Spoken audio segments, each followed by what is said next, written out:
क्यों हो रही है वंदे मातरम पर सियासत? वंदे मातरम से मुस्लिमों को परेशानी क्यों?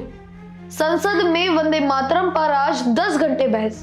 कांग्रेस ने क्यों हटाए वंदे मातरम के छंद? पीएम मोदी के सवालों का क्या जवाब देगी कांग्रेस? नमस्कार, भारत अवतार में आपका स्वागत है और मैं हूं खुशी। देशभक्ति से ओतप्रोत हर एक देशवासी के अंदर राष्ट्र प्रेम बढ़ने वाला और मातृभूमि को नमन करते हुए देश का राष्ट्रगीत वंदे मातरम किसी दिन सियासत की भेंट चढ़ेगा, ये तो किसी ने नहीं सोचा था, लेकिन अब ये पूरा देश के सामने हो रहा है। जी हाँ, दरअसल वंदे मातरम गीत के 150 साल पूरे हो रहे हैं। इस गीत को देश के महान कवि साहित्यकार बंकिम चट्टोपाध्याय ने लिखा था। पिछले महीने प्रधानमंत्री नरेंद्र मोदी ने कांग्रेस पर वंदे मातरम के कुछ छंदों को हटाने का आरोप लगाया था, जिस पर पिछले महीने से ही इस पर सियासत शुरू हो गई थी। ऐसे में हर कोई ये जानना चाहता है, क्या प्रधानमंत्री नरेंद्र मोदी ने जो आरोप लगाए थे वो सही है?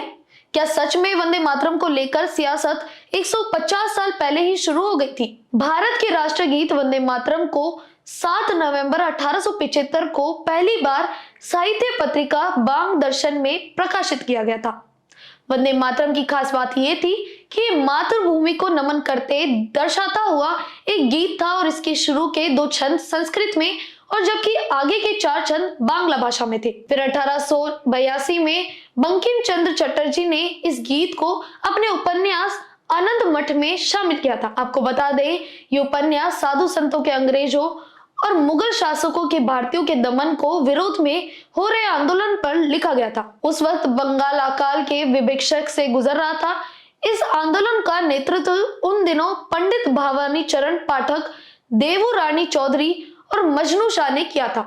इनका नारा ही था वंदे मातरम, यानी मातृभूमि को नमन। इसके बाद 1896 में इस गीत को पहली बार कलकत्ता में हुए कांग्रेस पार्टी के अधिवेशन में गाया गया था और इसे गाया था राष्ट्रगान लिखने वाले महाकवि रविंद्रनाथ टैगोर ने। 1905 आते आते जब बंगाल का विभाजन होकर पूर्वी बंगाल और पश्चिमी बंगाल बन गया था, तब बंगाल में हर सुबह प्रभात फेरी निकाली जाती थी, जिसमें वंदे मातरम गाया जाता था और इसे खुद रविंद्रनाथ टैगोर गाते थे। आपको जानकर हैरानी होगी कि इस गीत से अंग्रेजी हुकूमत इतनी डर गई थी कि उसने बंगाल के स्कूलों, कॉलेजों और सार्वजनिक स्थल पर इसे गाने पर बैन ही लगा दिया था। इसके बाद ही ये गीत बंगाल से निकलकर पूरे देश में क्रांतिकारियों की आवाज बन गया।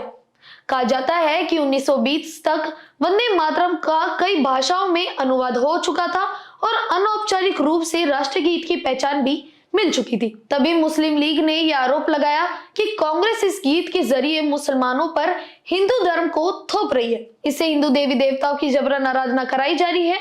इसके बाद ही 1937 में वंदे मातरम के खिलाफ प्रस्ताव पारित किया गया। इस विवाद को सुलझाने के लिए एक मीटिंग की गई थी, जिसमें नेताजी सुभाष चंद्र बोस, रविंद्रनाथ टैगोर और जवाहरलाल नेहरू जैसे नेता शामिल हुए थे। इस मीटिंग में रविंद्रनाथ टैगोर की सलाह पर यह फैसला लिया गया कि वंदे मातरम गीत के पिछले 2 छंद हटा दिए जाएंगे, जिससे मुसलमानों को समस्या हो रही थी। अब प्रधानमंत्री नरेंद्र मोदी के आरोपों पर कांग्रेस कह रही है कि वही इकलौती पार्टी थी जिसने वंदे मातरम को इतना ऊंचा उठाया था और राष्ट्रीय गीत का दर्जा दिलाया था। कांग्रेस का यह भी कहना है कि उस वक्त जो छंद हटाने का फैसला लिया गया था वो देश को स्वतंत्रता आंदोलन के लिए एकजुट रखने के लिए लिया गया था। आज इस मुद्दे पर संसद में 12 बजे से प्रधानमंत्री नरेंद्र मोदी अपना वक्तव्य रखेंगे। ये 10 घंटे होने वाली है। इस बहस में प्रियंका गांधी वाड्रा, गौरव गोगोई कांग्रेस की तरफ से जवाब देंगे। तो आपकी इस पर क्या राय है, हमें कमेंट बॉक्स में बताएं और बने रहे हमारे साथ।